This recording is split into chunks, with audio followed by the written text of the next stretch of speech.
may not be suitable for all audiences. Art 101 with Mr. Burgher.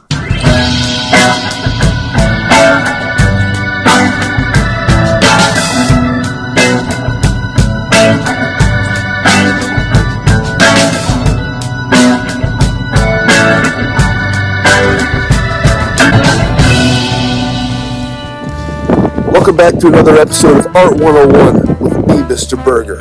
I'm out here braving a blizzard to give you the best in art historical content. If you like this content, make sure you share it. Thanks a lot. Well, I finished my circle. I don't pick up any life readings. There isn't enough life on this ice cube to fill a space cruiser. So today I want to talk to you a little bit about the artist Sandy Skoglund. She's one heck of a photographer, and I really think you're going to like her. So let's jump on in and take a look. We've talked about different photographers and approaches to photography over the years, but to me, one of the most interesting photographers around is Sandy Skoglund, who is a photographer that was influenced by surrealism and very much a process-oriented photographer. She describes herself as a post-pop artist that finds beauty in the banal. She was born in Massachusetts in 1946 and got her education at Smith College in New Hampshire, Sorbonne in Paris, and got her master's degree at the University of Iowa. She was also influenced by pop artists such as Klaus Oldenburg and French New Wave cinema to develop her own approach to making photographs. That's my weakness. One of Sandy Skoglund's most recognized photographs is Radioactive Cats, made in 1980. For this, she created 24 plaster cats that were painted day-glow green, creating a whole environment where this photograph would be shot. This very much resembles a film set, like in a movie or something.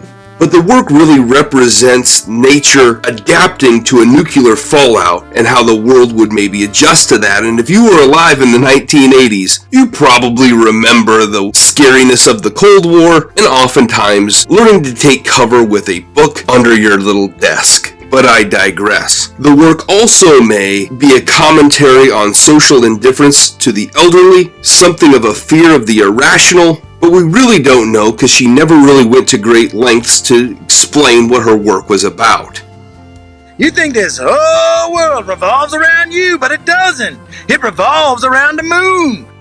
Creating an installation that is used as a set to photograph in like a movie studio is something that is very much a part of the work of Sandy Skoglund. Sometimes these are backyard barbecues, parties, bedrooms, or living spaces that are transformed into her surrealistic type worlds. She finds the objects and the things that are going to go in there, and she paints everything, she upholsters everything, and generally covers everything to fit her vision and the look of the limited color palette that she likes to have in her works. By limiting the color palette, each one of the colors has a greater impact on the viewer. The space is then filled. Sometimes this is with animals, sometimes it's with other things like cheese puffs or whatever, and she also incorporates human models to further tell that story. This is oftentimes a commentary on a lot of different types of things, from radiation, pollution, global warming,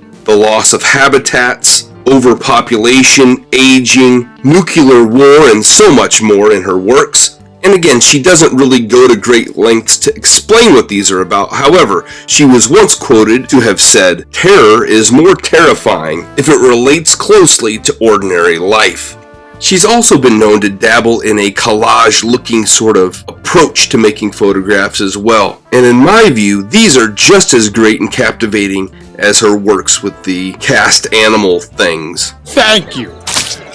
Sandy Skoglund is a fantastic artist whose surrealistic approach to modern type photography is without question. I remember seeing Radioactive Cats for the first time and I was blown away by it. And I was always curious how she made that happen. So hopefully you have a little bit more insights after watching this. She continues to be a professional artist and also works as an educator at the college university level. A true master of her work and craft. I hope you like that as much as I love being able to provide it to you. Make sure you stay warm out there, and we'll see you next time. Let's get inside.